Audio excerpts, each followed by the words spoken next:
Mi nombre es Ernestina Augusta de la Luz, tengo 74 años y todavía coso a mano los vestiditos que vendo en la verja de mi casa, aquí, en un pueblito tranquilo de la Sierra de Guadalajara. Siempre me ha gustado mantener el cabello recogido en una trenza, como si ese orden exterior pudiera equilibrar un poco el desorden que a veces se agita por dentro. Hay días en los que el pasado parece dormido, pero basta una mirada, una frase o un gesto para que despierte con fuerza. Y fue justamente mi nieta, Luana, con apenas 8 años, quien me hizo abrir los ojos para algo que eu já tiña enterrado a muito tempo, algo que achei que nunca más voltaría. Yo nunca me había sentido cómoda con la mujer de mi hijo, pero no decía nada. Cosas de madre, pensaba, pero cuando él se fue a trabajar a otra ciudad y me pidió que me quedara en su casa para ayudar con la niña, algo se encendió en mi pecho. Luana tenía un silencio distinto, una mirada que no era de niña. Me recordaba a mí misma. En ese momento supe que algo no iba bien. No quería aceptar, pero mi cuerpo lo sabía antes que mi mente, porque hay dolores que se graban en la piel, incluso si no los nombras. Hoy decidí contar esta historia no como un desahogo, sino como un aviso para otras abuelas, madres, vecinas, para cualquier mujer que cree que ya ha visto todo. Yo también pensaba eso, hasta que una niña me enseñó que el peligro puede tener formas nuevas, pero el mismo veneno de siempre. Me llevó mucho tiempo reunir el valor, pero creo que ya no puedo guardar más esto dentro. No si eso puede salvar a alguien más. Si estás escuchando esto, por favor, quédate. No por mí, sino por esa niña que quizás también conoces. Esa que calla, que obedece demasiado, que no juega como las demás. Esta historia es para ella, porque a veces lo que callamos es justo lo que nos está matando por dentro. Y cuando una voz se atreve a romper el silencio, otras voces también encuentran el camino. Si llegaste hasta aquí, gracias por quedarte. Si puedes, dale like a este video y suscríbete al canal. Eso me ayuda a seguir compartiendo historias como esta. ¿Desde dónde me estás escuchando? Cuéntamelo en los comentarios. Yo crecí pensando que lo que me pasó era un secreto que debía llevarme a la tumba, que si lo olvidaba, dejaría de doler. Pero el dolor no desaparece con el tiempo, solo aprende a esconderse mejor. Por eso hoy quiero abrir ese baúl viejo, desempolvar lo que hay dentro y contártelo todo. Porque si una sola persona se reconoce en mi historia, ya habrá valido la pena. Me llamo Ernestina, nací en São Bento do Sapucaí, pero mi historia se fue moldeando aquí en Castilla, entre costuras, silencios y miradas que decían más que 1000 palabras. Hoy, desde mi cocina con olor a canela y albahaca, te hablo como si estuvieras sentada frente a mí, no con pena, sino con la fuerza de quien sobrevivió. Y aunque mis manos tiemblen un poco, mi voz está firme, porque ya no tengo miedo, al menos no del tipo de miedo que paraliza. Durante años pensé que proteger a mis hijos era suficiente, que alejarme del pasado era todo lo que podía hacer, pero cuando vi a Luana con esa expresión, entendí que el ciclo no se rompe solo con distancia, se rompe con verdad. Y aunque duela, prefiero 1000 veces el dolor de hablar que el peso de seguir callando. Hoy empiezo por el principio, por aquella infancia de madera azul y amor sencillo, allí donde todo comenzó. Recuerdo el sol entrando por las rendijas de la ventana, el olor del pan casero y las manos de mi madre, siempre ocupadas pero suaves. Mis hermanas y yo jugábamos descalzas en el barro, y aunque teníamos poco, nos sobraba cariño. Ese era nuestro pequeño mundo, frágil y cálido como una manta tejida a mano, hasta que la muerte vino a tocar la puerta y lo cambió todo. Nadie nos preparó para lo que vino después. Y así empieza esta historia. No esperes un cuento feliz, aunque hay momentos hermosos. Es una historia de oscuridad, pero también de coraje, porque a veces las abuelas como yo necesitamos recordar quiénes fuimos para entender quiénes debemos ser ahora. Y aunque tarde, aún estamos a tiempo de proteger lo que más amamos. Mi infancia olía a leña quemada y pan recién hecho. Vivíamos en una casita de madera pintada de azul claro, aunque con el tiempo el sol y la lluvia la fueron desvaneciendo hasta que parecía gris. Estaba en lo alto de una colina, rodeada de campos verdes y gallinas que corrían libres por el patio. El canto del gallo nos despertaba cada mañana, y la rutina empezaba con el crujir del suelo bajo los pasos de mi madre mientras encendía la cocina de leña. Aún puedo cerrar los ojos y escuchar el sonido de la cuchara de madera golpeando el borde del cuenco de masa. Era música para mí. La vida era dura, sí, pero la sentía plena, como si todo tuviera su lugar. Mi madre, Dolores, era una mujer pequeña pero fuerte, con una paciencia que solo ahora, de vieja, logro entender. Siempre tenía las manos ocupadas, amasando, cosiendo, lavando, acariciando, y aunque vivía cansada, nunca la escuché quejarse. Mi padre, Anselmo, tenía una salud frágil, pero cuando podía, trabajaba en el campo, sembrando habas, cebollas y patatas que luego llevábamos al mercado del pueblo. Su risa era rara, pero cuando aparecía, nos llenaba a todos de alegría. Yo, como hija mayor, me convertí en la sombra de mamá. La ayudaba con todo, sobre todo con mis hermanitas, Eugenia y Marta, que eran dos torbellinos de energía y risa. No teníamos muchos juguetes, pero la imaginación lo era todo. Una rama podía ser una varita mágica, una caja vieja, una casa para muñecas hechas de trapo. Las tardes eran nuestras. Trepábamos árboles, jugábamos a las escondidas, hacíamos comiditas con barro y hojas. Cuando llovía, nos sentábamos bajo el alero y veíamos las gotas resbalar como carreras por los cristales. Mamá nos leía cuentos antiguos que le habían pasado por generaciones, y cada historia tenía una moraleja que, sin saberlo, se me quedó grabada para siempre. El invierno era duro. El frío calaba los huesos y la escarcha cubría el campo como un manto silencioso. Pero dentro de casa, el calor del horno y el abrazo de mamá eran suficientes. Nos arropábamos con mantas remendadas, muchas veces las tres hermanas en la misma cama, apretadas como sardinas, riéndonos de cualquier tontería hasta que el sueño nos vencía. Era un mundo pequeño, sí, pero seguro. Nadie nos decía que la seguridad podía ser algo frágil, una ilusión que en cualquier momento se quiebra. Recuerdo que los domingos eran especiales. Papá se vestía con su mejor camisa, nos peinábamos con esmero y caminábamos hasta la iglesia del pueblo. Allí todos se conocían por nombre y apellido. Había cantos, abrazos, pasteles compartidos en la plaza. Después, regresábamos a casa con pan bendito y una sensación de paz que duraba hasta la noche. A veces, mamá hacía arroz con leche o buñuelos de manzana. Era su forma de celebrarnos, de decirnos que, aunque teníamos poco, lo que teníamos bastaba. Las estaciones marcaban el ritmo de nuestra vida. En primavera todo florecía y los campos se vestían de colores. En verano recogíamos moras silvestres y hacíamos sirope que mamá guardaba en frascos con etiquetas escritas a mano. En otoño, las hojas crujían bajo nuestros pies y el cielo se volvía melancólico. Y en invierno, el silencio nos abrazaba más que nunca. Aprendí desde pequeña a leer esos ritmos, a entender la naturaleza como parte de mí. Mi padre solía enseñarme a distinguir el canto de los pájaros. Ese es un petirrojo, decía, señalando con el mentón. Yo lo miraba como si supiera todos los secretos del mundo. Cuando no podía trabajar, se quedaba en la mecedora tallando figuras en madera. Una vez me hizo un caballo con una crin de hilo. Todavía lo conservo, en una cajita de lata. Es uno de los pocos objetos que sobrevivieron al paso del tiempo y a las tormentas que vinieron después. Mamá tenía una máquina de coser antigua, pero casi siempre prefería coser a mano. Decía que cada puntada era una forma de amor, una manera de cuidar. Yo la observaba en silencio, fascinada por su destreza.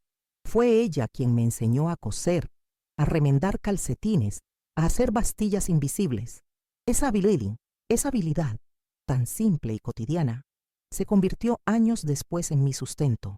Pero en aquel entonces era solo una forma de estar juntas, de compartir secretos de mujeres en formación. En casa no había reloj de pared, pero sabíamos la hora por el canto de los herén, gallos, la sombra de los árboles o el olor de la comida. Todo era más lento, más humano. No había prisa para nada. Nos sentábamos a comer juntas siempre agradeciendo lo que había. Mi madre rezaba en voz baja antes de cada comida, y yo la imitaba sin entender del todo. Era parte del ritual, de ese lazo invisible que mantenía todo unido. A veces venía la señora Carmen, vecina y comadrona del pueblo. Traía hierbas, ungüentos y noticias frescas. Se sentaba con mamá a tomar café de puchero, y yo espiaba desde la puerta, deseando que me dejaran quedarme a escuchar las historias que contaban. Me parecía que las mujeres adultas tenían un idioma secreto, lleno de miradas cómplices y suspiros largos. Era un mundo que me fascinaba y me intimidaba a la vez. Un día Marta se enfermó de fiebre alta y papá caminó 3 kilómetros bajo la lluvia para buscar al médico del pueblo. Recuerdo la noche entera velándola, el miedo metido en el estómago como una piedra, pero se recuperó y mamá lloró en silencio, abrazándola como si no quisiera soltarla nunca más. Fue la primera vez que entendí lo que era el miedo real, no ese que sientes en un juego, sino el que te paraliza cuando temes perder a alguien que amas más que a ti misma. Los días pasaban sin grandes cambios, pero cada uno tenía su propio brillo. Me gustaba recoger flores silvestres y ponerlas en un vasito junto a la cama de mamá. Ella sonreía y decía: «Eres mi sol, Ernestina».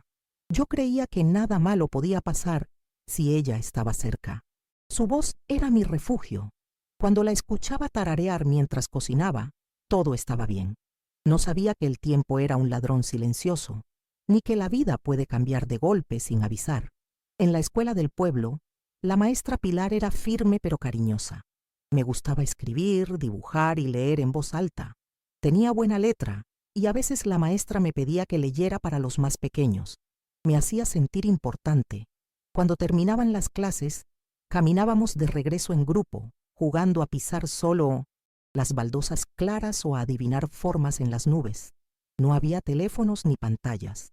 Solo nosotros, el cielo y las historias que inventábamos por el camino. A veces, al caer la tarde, me gustaba sentarme sola bajo el nogal detrás de casa. Observaba cómo la luz cambiaba, cómo los insectos se escondían, cómo el viento traía olores de tierra húmeda y leña. Era mi momento de paz. Allí soñaba con el futuro, con ser maestra o costurera, con tener una casa con ventanas grandes y muchos libros.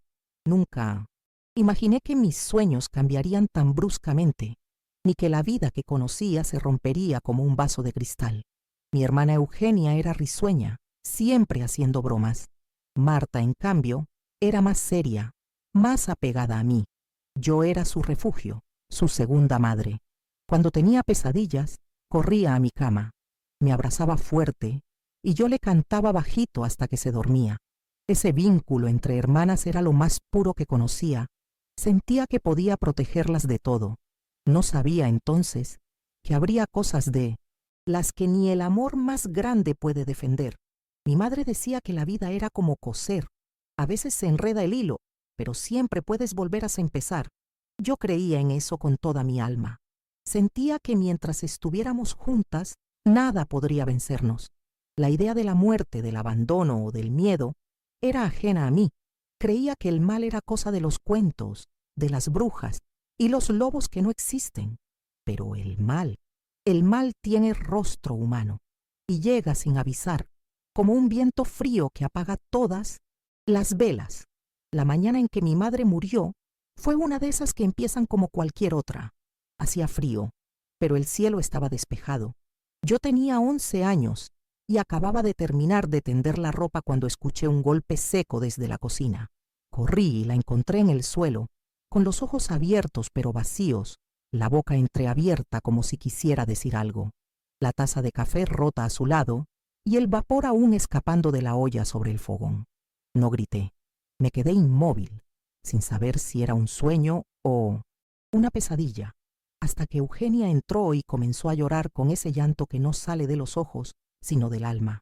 Papá no tardó en llegar. Cuando vio a mamá, cayó de rodillas y soltó un grito que nunca se me va a borrar. No fue un llanto. Fue como si el aire le rompiera por dentro. Desde ese día no volvió a ser el mismo. Se encerró en el cuarto. Dejó de trabajar, de hablar, de comer. Yo me hice cargo de la casa como pude. pero a los 11 años solo sabes limpiar, calentar sopa y consolar. Hermanas, no sabes cómo llenar el vacío que deja una madre, ni cómo ayudar a un padre que ya no quiere vivir. El entierro fue sencillo. Todos en el pueblo vinieron, pero yo no recuerdo palabras, ni caras, solo las flores blancas y el sonido de la tierra cayendo sobre el ataúd. A la vuelta a casa, el silencio era espeso. Papá no hablaba. Nosotras tres nos abrazábamos en la misma cama, temblando, esperando que al día siguiente todo fuera un mal sueño, pero no fue. La ausencia de mamá se volvió parte del aire, y cada rincón de la casa parecía más frío, más lejano. Fue entonces cuando apareció el tío Agenor, hermano mayor de mamá. Hacía años que no lo veíamos. Llegó con una maleta pequeña y un sombrero que se quitó al entrar. Su voz era suave, sus palabras dulces. Dijo que venía a ayudarnos, que mamá le había pedido que cuidara de nosotras si algo le pasaba. Papá no dijo nada, solo asintió con la cabeza. Yo sentí un escalofrío, pero no supe de dónde venía. Me pareció raro que un hombre tan elegante viniera a vivir con nosotras, pero no pregunté. Nadie preguntó. Necesitábamos a alguien. Los primeros días fueron extraños. Tío Agenor se mostraba servicial, cocinaba, barría, llevaba a papá al médico. Por las noches rezaba con nosotras. Hablaba de Dios, del destino, de cómo mamá ahora estaba en un lugar mejor. Decía que las niñas buenas obedecían sin hacer preguntas, que el respeto era lo más importante. Yo quería creer que su presencia era una bendición, que mamá nos lo había mandado como consuelo, pero algo en su mirada me incomodaba, me hacía bajar la vista. Poco a poco, las reglas comenzaron a cambiar. Ya no podíamos jugar fuera si él no lo permitía. Ya no podíamos hablar durante las comidas. Eugenia, que era risueña, empezó a callar. Marta dejó de reír. Yo intentaba mantener la normalidad, hacer que la casa funcionara, pero nada era igual. Tío Agenor tomaba decisiones como si fuera el dueño de todo. Papá apenas salía de la habitación, y cuando lo hacía, sus ojos estaban vacíos, como si ya no pudiera vernos. Una noche me desperté y vi la silueta de tío Agenor junto a nuestra cama. Dijo que venía a bendecirnos. Me quedé quieta, sin respirar, fingiendo que dormía. Al día siguiente, no hablé, no dije nada, pero la alarma dentro de mí ya se había encendido. Había algo en su manera de tocarnos el hombro, de acomodarnos el cabello, de mirarnos cuando pensaba que nadie lo veía. Era algo que no entendía con palabras, pero que mi cuerpo reconocía como peligro. Comenzó a hablar de obediencia como una virtud. Nos decía que si hacíamos todo bien, mamá nos miraría con orgullo desde el cielo, que él era nuestra nueva guía. Me hacía quedarme después de cenar para leer la Biblia con él. A veces me ponía la mano en la espalda, demasiado tiempo, o me pedía que le trajera cosas a su cuarto. Yo cumplía. Tenía miedo, no por mí, por mis hermanas. Ellas confiaban en mí, y yo, aunque temblaba por dentro, les sonreía por fuera. Las visitas al pueblo se volvieron raras. Tío decía que era mejor no salir tanto, que el mundo estaba lleno de tentaciones. Ya no fuimos más a la escuela. Dijo que podía enseñarnos desde casa, que así estaríamos más protegidas. Yo lo miraba fijamente, intentando encontrar en sus ojos alguna grieta, alguna mentira, pero su rostro era siempre sereno, como una máscara bien puesta. Por dentro, empecé a entender que algo terrible estaba por venir y que no habría nadie que pudiera salvarnos. Al principio, su presencia nos pareció un alivio. Tío Agenor hablaba con ternura, preparaba infusiones para papá y nos contaba historias antes de dormir. Vestía siempre con pulcritud y tenía esa voz pausada que a todos les inspiraba confianza. Decía que mamá le había pedido cuidar de nosotras y nadie dudaba de sus intenciones. En el pueblo era querido. En casa empezó a ser ley, pero algo en su mirada se deslizaba más allá de las palabras.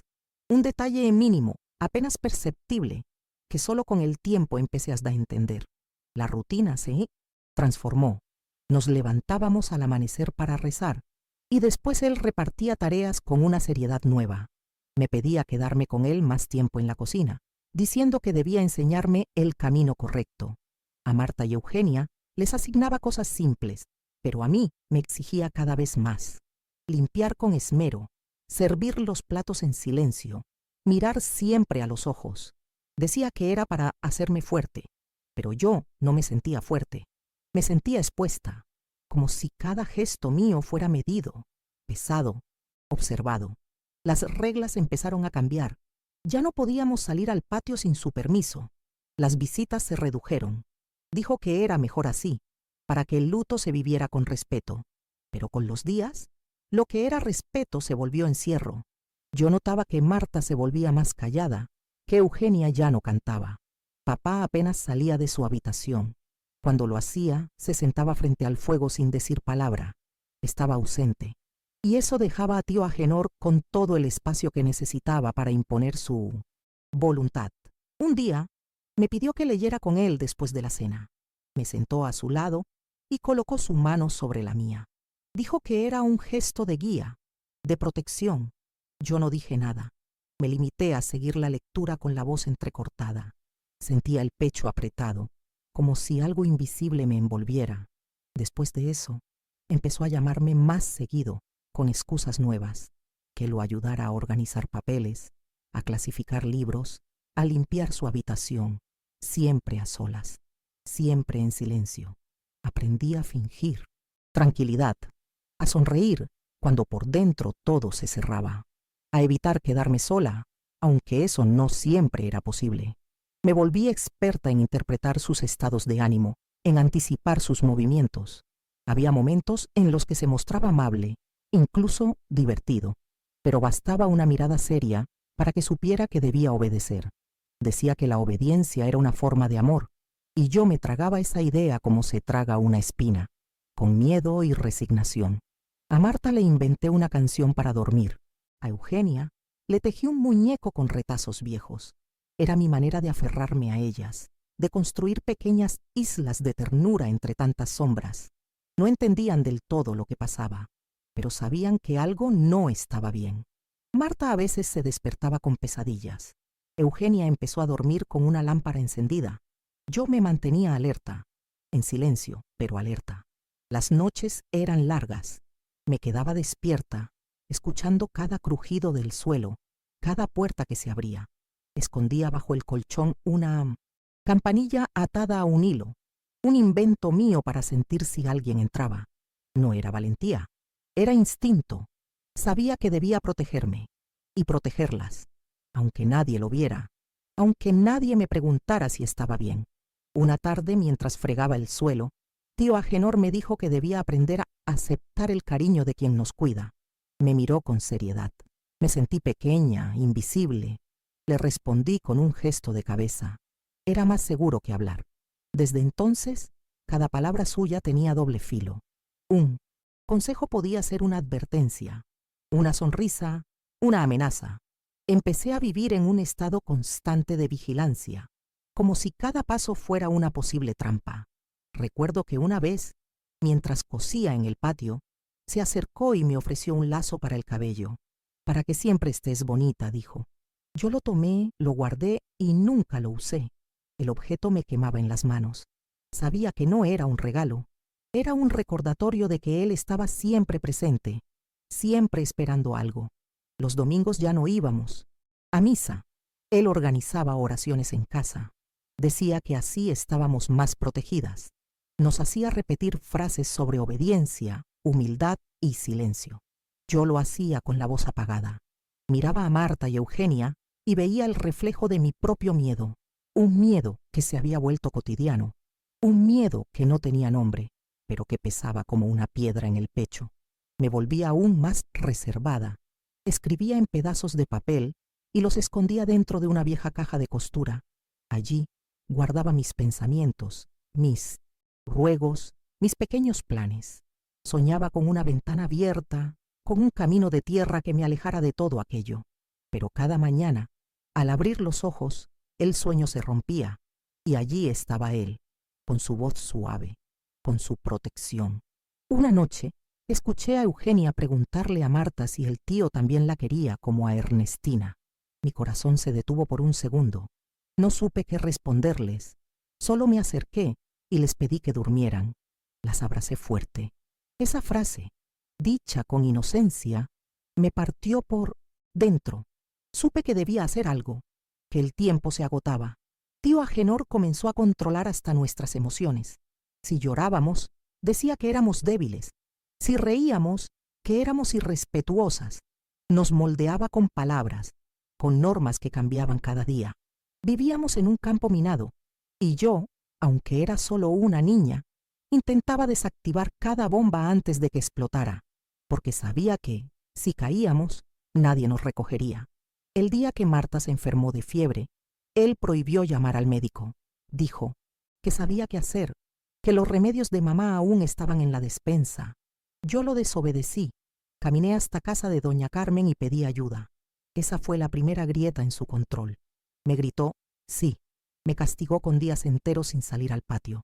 Pero yo vi algo en sus ojos. Miedo. Miedo a que alguien más supiera, a que yo dejara de callar. Esa noche, mientras Marta dormía, escribí en uno de mis papeles: no estoy sola, tengo mi voz. Y lo escondí debajo de una tabla suelta del suelo. No era mucho, pero era el comienzo de algo que, en silencio, ya había empezado a nacer dentro de mí. Me convertí en el sostén invisible de la casa.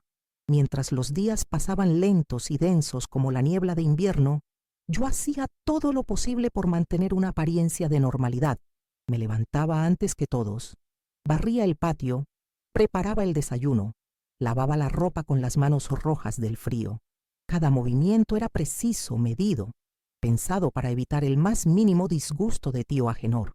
Había aprendido a leer los silencios de la casa, a identificar con el sonido de sus pasos si venía de buen humor o si debía desaparecer de su vista.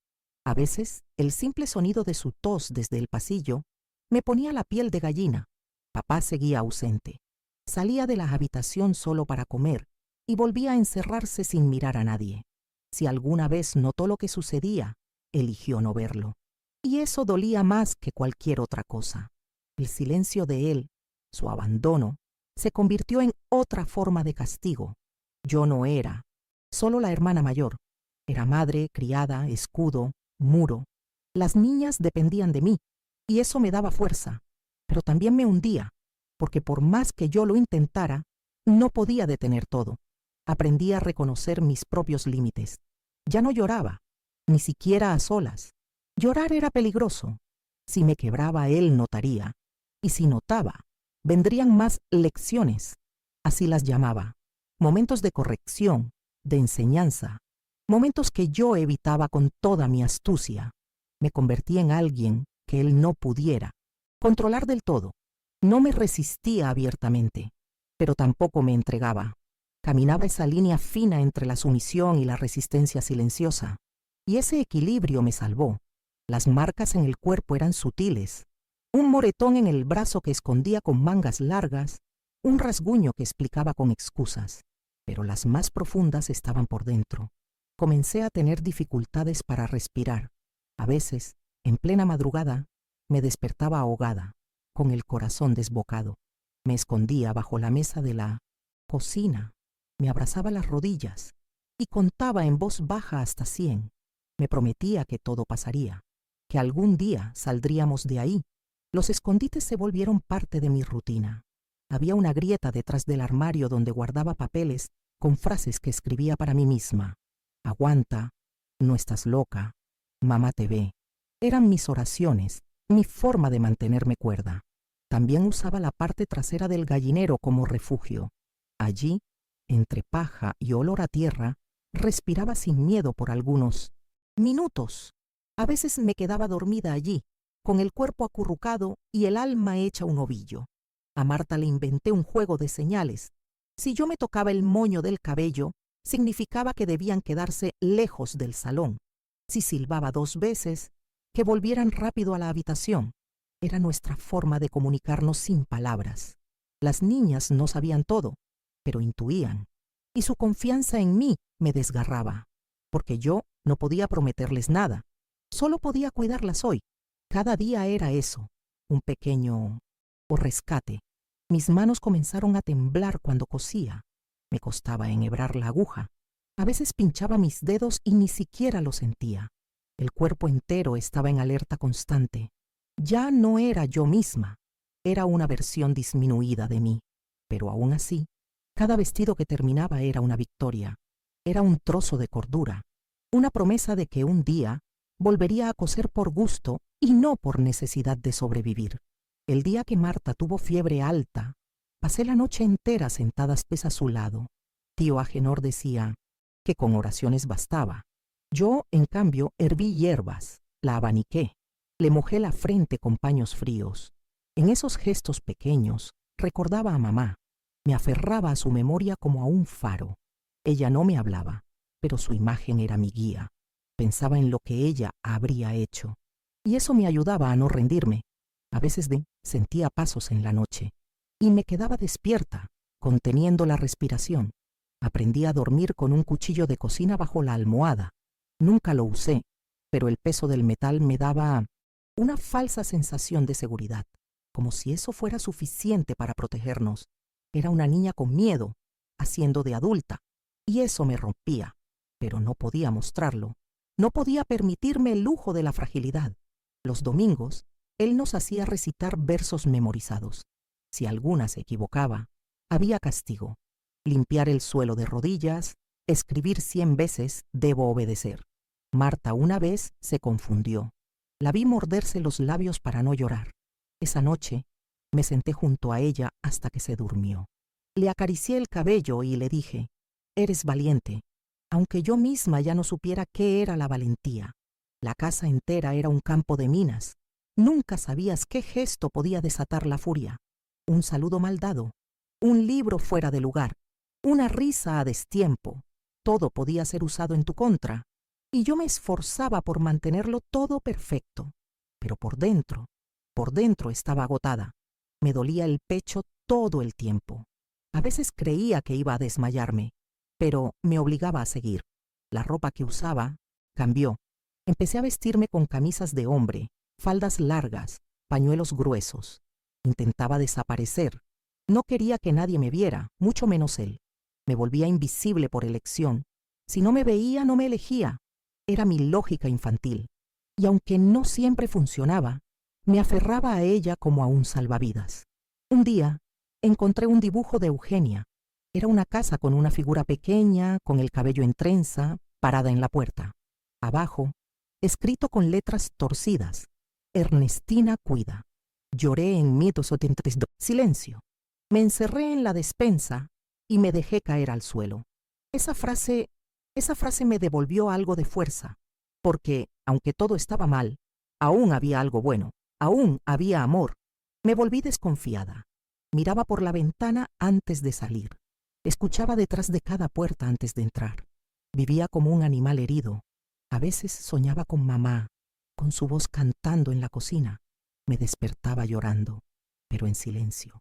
Siempre en silencio. No podía permitir que las niñas me vieran quebrada. Tío, Agenor empezó a llamarme señorita Ernestina, con tono burlón. Decía que me estaba volviendo altiva, que debía recordar mi lugar. Yo asentía, bajaba la cabeza, pero por dentro cada palabra suya me alejaba un poco más de él, me hacía más fuerte, porque comprendía que él no tenía poder sobre mi espíritu, solo sobre mi cuerpo, y eso algún día cambiaría. Una vez, escuché a Eugenia decirle a Marta, «Cuando crezcamos, vamos a proteger a Ernestina». Esa frase me perforó el alma, no porque ellas quisieran cuidarme, sino porque una parte de mí se dio cuenta de que ya no podría hacerlo todo sola por mucho más tiempo. Necesitaba ayuda, pero aún no sabía cómo pedirla, ni a quién. Solo sabía que el silencio me protegía y al mismo tiempo me destruía. El tiempo se volvió un enemigo. Cada día que pasaba era una repetición del anterior, pero también era una cuenta atrás. Yo lo sabía. Algo iba a pasar. Algo tenía que romperse, porque esa tensión no podía durar para siempre. Y aunque no lo supiera entonces, ya estaba sembrando las semillas de la salida. Cada gesto, cada mirada, cada palabra guardada, era parte de un plan que aún no tenía forma, pero sí propósito. Doña Carmen vino una vez con un trozo de pan y me miró con ternura. Estás muy flaquita, niña, dijo.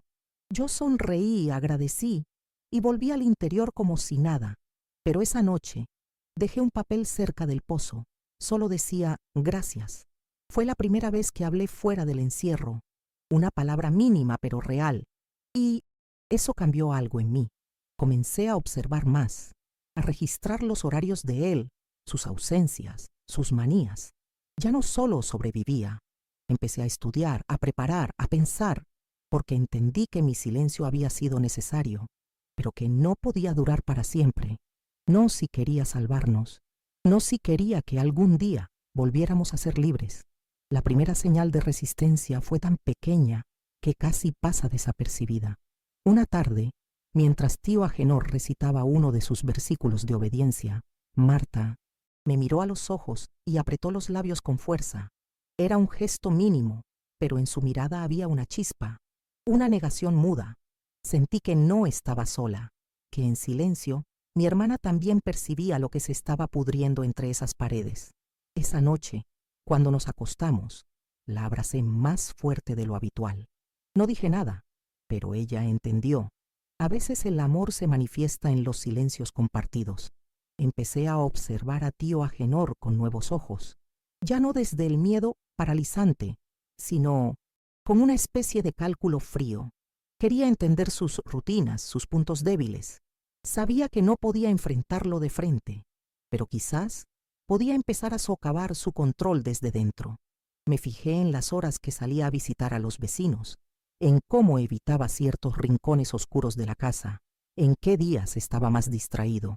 Cada pequeño detalle se convirtió en parte de un mapa que dibujaba en mi mente. No era solo una niña asustada, era una estratega silenciosa.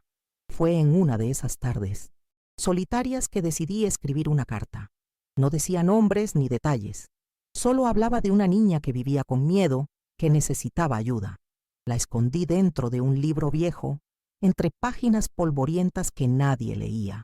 No sabía si algún día alguien la encontraría, pero escribirla fue un acto de liberación, un grito ahogado convertido en tinta, un testimonio de que yo existía, de que no estaba loca, de que el mal tenía rostro, aunque nadie quisiera verlo. Doña Carmen volvió a visitarnos un día, de lluvia. Traía galletas envueltas en un pañuelo. Le agradecí y la acompañé hasta la puerta. En el umbral, se detuvo y me miró fijamente. «Estás diferente, Ernestina», dijo en voz baja. Yo tragué saliva y forcé una sonrisa. No supe qué responder, pero esa mirada fue la primera vez que sentí que alguien quizás veía más allá de mi fachada. Desde ese día, dejaba pequeños rastros cuando podía, flores marchitas en la verja, dibujos de Eugenia colgados en el cordel, señales mudas, llamados a la atención. Empecé a devolverle a tío Agenor sus frases con la misma cortesía vacía que él usaba. Si decía «Dios te vigila», yo respondía «y también me cuida». No era confrontación, era astucia. Sabía que cualquier palabra mal dicha podía volverse contra mí, pero ese intercambio desigual me hacía sentir que estaba recuperando una parte de mi voz, que ya no era solo un cuerpo que obedecía. Era una mente que pensaba, que tejía planes entre puntadas de hilo y silencios ensayados. Una tarde, Eugenia llegó del patio con una flor en la mano. «Para ti», dijo. La guardé entre las páginas de mi cuaderno secreto. Fue su forma de decirme, «Te veo», porque los niños sienten, incluso cuando no entienden. Y mis hermanas comenzaban a sentirse incómodas con el trato de tío Agenor. No lo decían, pero lo mostraban en sus gestos, en cómo se acercaban a mí buscando refugio. Yo las contenía como podía. Les contaba cuentos inventados, les hacía peinados con trenzas apretadas, les enseñaba a coser. Cada momento, juntas era un escudo contra el dolor. Una noche, mientras él oraba en voz alta en el comedor, tomé un puñado de cartas viejas de mamá y las escondí en una caja de madera. Eran lo único que quedaba de ella. Su caligrafía me hablaba, me recordaba quién era yo antes de que todo se oscureciera. Me prometí que esas cartas serían el primer objeto que salvaría cuando llegara el momento, porque sí, ahora empezaba a imaginar ese momento, el día en que todo terminaría. No sabía cómo ni cuándo, pero ya no. Era una fantasía, era un objetivo. La resistencia también llegó en forma de preguntas. Una noche Marta me susurró: ¿Tú crees que mamá nos ve desde el cielo? Asentí sin dudar.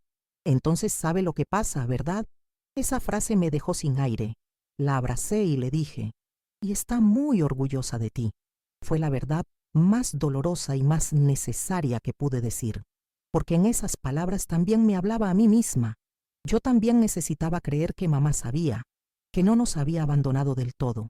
Una tarde, mientras lavaba ropa en el lavadero, vi a doña Carmen hablando con otro vecino cerca de la verja. Me acerqué despacio, saludé y dejé caer una frase casual: a veces sueño con volver a la escuela. Fue un anzuelo. No sé si mordió, pero necesitaba dejar rastros. Necesitaba que alguien empezara a preguntarse por qué 3 niñas habían desaparecido del pueblo sin explicación. Mi voz aún no podía gritar, pero mis gestos, mis silencios, mis palabras entre líneas. Sí, un día, tío Agenor me pidió que arreglara uno de sus trajes. Mientras cosía pensé en cuánto poder tenía una aguja, pequeña, frágil, pero capaz de sostener o de rasgar. Era una metáfora de mí misma. Me estaba reconstruyendo en secreto, hilo a hilo, puntada a puntada. Me prometí que cuando llegara el momento no temblaría, porque el miedo seguía ahí, sí, pero ahora también estaba la esperanza. Eugenia empezó a tararear una canción que mamá solía cantar. Era la primera vez que la escuchaba hacer algo así en mucho tiempo. Su vocecita temblaba, pero no se detenía. La dejé cantar. Le sonreí. Esa melodía era como una semilla germinando entre las ruinas. Era señal de que aún había vida, de que, a pesar de todo, no nos habían vencido, y yo, Ernestina, desde mi rincón en la cocina, con la espalda encorvada y los dedos adormecidos de tanto coser, volví a sentir algo que hacía meses no sentía. Fe, no en Dios, no en las promesas vacías. Fe en mí, en nosotras, en que un día esa casa dejaría de oler a encierro y que nuestras voces, una a una, volverían a llenar el aire, como antes, como siempre debió ser. La mañana comenzó como todas las demás, con el sonido del gallo, el olor a pan tostado y el crujir del suelo de madera bajo mis pies, pero algo en el aire era distinto. Tío Agenor se mostraba más agitado, sus movimientos más secos, su voz menos pausada. Marta había derramado leche en la mesa, y él la había reprendido con una dureza desproporcionada. Eugenia apenas comió. Yo, mientras recogía los platos, supe que ese día no sería como los otros. No sabía cómo, pero lo sentía en el cuerpo, como una corriente eléctrica bajo la piel. A mitad de la tarde, me pidió que lo ayudara a buscar unos papeles en su cuarto. Mi estómago se encogió. Él nunca pedía ayuda para eso sin una intención oculta. Caminé despacio, con las palmas sudadas y la respiración entrecortada. Las niñas jugaban en el patio. Me aseguré de que la puerta estuviera entreabierta. Cada paso hacia ese cuarto era un acto de valentía y también de preparación. En mi cintura, escondido entre la blusa y la falda, llevaba un pequeño frasco con cenizas del fogón. No era arma, pero podía cegar por segundos si era necesario. Al entrar, noté que ya no tenía esa sonrisa controlada. Sus ojos brillaban con una tensión que jamás había mostrado tan abiertamente. Empezó a hablar de mamá, de cómo me había convertido en una mujer fuerte, obediente. Se acercó más de la cuenta. Yo retrocedí y le pedí que mantuviéramos la puerta abierta. No hay nada que temer, Ernestina, dijo, pero mi cuerpo gritaba lo contrario. Di un paso atrás. Mi mano fue al frasco, no como amenaza, sino como advertencia. No soy la misma niña de antes, le dije con voz firme. Hubo un silencio pesado. Por un momento creí que retrocedería, pero avanzó. Y entonces hice lo impensado. Tiré el frasco al suelo con fuerza, dejando que el polvo se alzara en una nube densa. Aproveché su desconcierto y salí corriendo. No miré atrás. Crucé la casa. Grité los nombres de mis hermanas. Marta y Eugenia vinieron corriendo, asustadas. Las tomé de la mano y salimos por la puerta trasera, directo al bosque que rodeaba el campo. Corrimos sin dirección, solo con la certeza de que no podíamos quedarnos un segundo más allí. Nos refugiamos en una cabaña vieja que conocía desde pequeña, a unos 20 minutos de la casa. Allí, entre telarañas y muebles rotos, respiramos por primera vez en meses. Marta me preguntó si íbamos a vivir allí. Eugenia lloraba en silencio. Yo no tenía respuestas. Solo les dije que esta vez nadie más iba a hacernos daño. La noche cayó con un frío penetrante, pero nos abrazamos fuerte, como una sola piel, como una promesa sellada en medio de la oscuridad. Al amanecer, decidí regresar sola, no por valentía, sino porque sabía que él no podía seguir con el control de esa casa. Entré en silencio. Él estaba sentado en la cocina, con la cara entre las manos. Me vio y no dijo nada. Yo tampoco. Solo recogí nuestras pocas pertenencias, los papeles de mamá, y salí. En el camino de regreso me crucé con doña Carmen. Me miró con sorpresa. Me detuve. Y por primera vez hablé. Necesito ayuda. 3 palabras. 3 siglos de silencio rotos en un instante. Doña Carmen me llevó a su casa sin preguntar. Nos dio de comer. Nos ofreció su cama. Llamó a la maestra del pueblo, a una vecina, al párroco. Pronto, la historia que tanto me costó callar se convirtió en susurros entre adultos. Algunos dudaron, otros lloraron, pero ya no importaba, porque yo había hablado, y eso lo cambiaba todo. Tío Agenor desapareció del pueblo días después. Nadie supo si huyó o si fue llevado. Papá, al enterarse, salió por última vez de su habitación y me miró. No dijo nada, pero sus ojos estaban llenos de lágrimas. No lo juzgué. Ya no tenía fuerzas para culpas ajenas. Solo quería seguir, respirar, vivir. Si esta parte tocó tu corazón, dale like al video para que más personas encuentren valor a través de esta historia. Porque ese día no fue solo el fin de un encierro, fue el inicio de nuestra libertad. Y aunque el camino desde entonces no ha sido fácil, al menos fue nuestro. Por fin, nuestro. Han pasado más de 6 décadas desde aquella tarde en que tomé a mis hermanas de la mano y corrimos sin mirar atrás. Hoy, mientras coso en el porche de mi casa en Castilla, escuchando a los pájaros y oliendo el pan que se hornea en la cocina, a veces me sorprendo a mí misma, recordando con nitidez cada paso, cada susurro, cada sombra que habitó nuestra infancia.